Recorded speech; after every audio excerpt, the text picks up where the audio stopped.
மாமன்னர் மருதுபாண்டியர் அவர்களின் குருபூஜையை முன்னிட்டு பல்வேறு கோரிக்கைகள் வைத்துக் கொண்டே இருக்கிறோம். இந்த சமூகம் சார்பாக, அனைத்து தமிழ் சமூகம் சார்பாக கோரிக்கை வைத்துக் கொண்டிருக்கிறோம். எந்த ஒரு கோரிக்கையுமே இந்த திராவிட ஆட்சியாளர்கள் நிறைவேற்றவில்லை. மருதுபாண்டியர்களுக்கான இந்த ஒட்டுமொத்த சமூகத்துக்கான ஒரு கோரிக்கை என்னவென்று பார்த்தால், கள்ளர் மறவர் அகமுடியார் இவர் மூவரையும் தேவரணும் என்று அறிவிக்க சொல்லி ஒரு மூவரையும் எம்பிசிக்குள் கொண்டு வரணும், ஒரே அரசாங்கம் கொண்டு வரணும்ன்ற ஒரு நீண்ட கோரிக்கை. இந்த கோரிக்கை 2007 நூறா தேவஜெயந்தி அப்போ இதே தெப்பகுளத்தில் மாமன்னர் மருதுபாண்டி இந்த சிலை புது சிலை வைக்கும் போது அன்றைய அனைத்து சமூகங்களும் சார்ந்து குறிப்பிட்டு அகமுடியார் சமுதாயம் சார்ந்த அந்த இயக்கங்கள் பல்வேறு இயக்கங்கள் ஒன்றிணைந்து இந்த சிலையை நிறுவினார்கள். அந்த சிலை விழாவிற்கு இன்றைய திமுகவின் முதலமைச்சர் ஸ்டாலின் அவர்கள் தந்தையார் கருணாநிதி அவர்கள் அன்றைய சிஎம்மாக இருக்கும்போது இங்கே இந்த சிலையை திறந்து வைத்தார்கள். அங்கே வைக்கப்பட்ட ஒரு கோரிக்கை என்னவென்றால், கள்ளர் மறவர் அகமுடியார் மூவருக்கும் தேவரும் என்று அறிய வேண்டும் என்ற ஒரு கோரிக்கை. ஏனென்றால் இந்த அகமுடியார் சமுதாய மக்களுக்கான ஒரு நீண்ட கோரிக்கை என்னவென்று பார்த்தீங்கன்னா, நாங்கள் பிசியிலே இருக்கோம், எங்களுக்கு எம்பிசி என்ஜாய்மெண்ட் இல்லை, கிடைக்கல, இந்த சமூகம் ரொம்ப பின்தங்கி இருக்கு, பொருளாதாரம் வேலைவாய்ப்பு பின்தங்கி இருக்கு அப்படின்ற ஒரு கோரிக்கை இருக்கு. அதே போல் கள்ளர்லையும் ஒரு 3-4 கேட்டகரி பிசியில் இருக்காங்க, மறவர்களையும் 3-4 கேட்டகரி பிசியில் இருக்காங்க.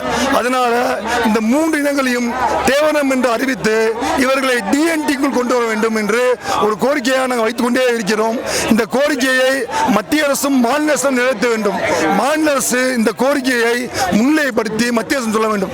ஏனென்றால் இந்த வழக்கு செல்லும்போது கூட மாநில அரசு என்ன சொல்லுதுன்னா, இந்த தேவரம் ஜீவோ நாங்கள் பண்ண முடியாது, மத்திய அரசு தான் பண்ண முடியும்னு சொல்லுது. அப்போ மத்திய அரசு இன்றைய ஆளும் பிஜேபி ஆட்சியாளர்கள் தான் அதை நோக்கி வர வேண்டும். பிஜேபி இருக்கும் நம் சமூகத்தில் இருக்கிற முக்கியமான மாநில தலைவர் நம் சமூகத்தை சார்ந்தவர், அவர் கூட இந்த கோரிக்கையை வைக்க வேண்டும். இந்த கோரிக்கையை யார் செய்கிறார்களோ அவர்கள் தான் வருகிற சட்டமன்ற தேர்தலில் இந்த மக்கள் வாக்களிப்பார்கள். இந்த முக்கியத்தோடு வாக்கு அந்த மக்கள் மட்டும் தான் விழுவும். அதே போல மருதுபாண்டியர் அவர்களின் பெயரில் ஒரு யூனிவர்சிட்டி வைக்கணும் ஒரு கோரிக்கை, நீண்ட நாள் கோரிக்கை போயிட்டு இருக்கு. அதையும் இதுவும் பண்ணவே இல்லை. சிவகங்கையில் இருக்கிற அந்த மருத்துவக் கல்லூரிக்கு அந்த கல்லூரி கட்டும் போதே அது சுற்றி இருக்க பகுதிகளெல்லாம் பார்த்தீங்கன்னா அதிகமான இடங்கள் நம்ம சமூக மக்கள் தான் கொடுத்தாங்க. அந்த சிவகங்கையில் இருக்கிற அந்த மருத்துவக் கல்லூரிக்கு மாமன்னர் மருதுபாண்டியர் பேர் வைக்க சொல்லி ஒரு கோரிக்கை நீண்டாக போய்க்கிறது. அந்த கோரிக்கையை இப்போ நாங்கள் திரும்ப ஞாபகப்படுத்துகிறோம். வருகிற அந்த தேர்தல் அறிக்கையில் எந்த ஆட்சிக்கு வரும்னு நினைக்கிறவங்க அதை ஒரு கோரிக்கையாக வைக்க வேண்டும். அவரோட அறிக்கையை சொல்லணும். இந்த மாதிரி நாங்கள் ஆட்சி அமைத்தால் சிவகங்கையில் இருக்கும் அந்த மருத்துவக் கல்லூரிக்கு மருதுபாண்டியர் பேர் வைப்போம் என்று.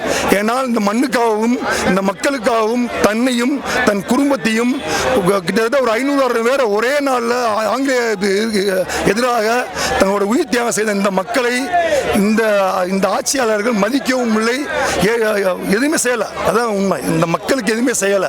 அதே ஒரு பெரிய ஒரு கோபமாக இருக்கு. இந்த சமூக மக்களுக்கான இந்த கோபத்தை வருகிற தேர்தல் கண்டிப்பாக பிரதிபலிக்கும் என்று சொல்கிறேன். நன்றி, வணக்கம். நான் முக்கிய தொழிற்சங்கத்தோடு போச்ச VRK கவிக்குமார்.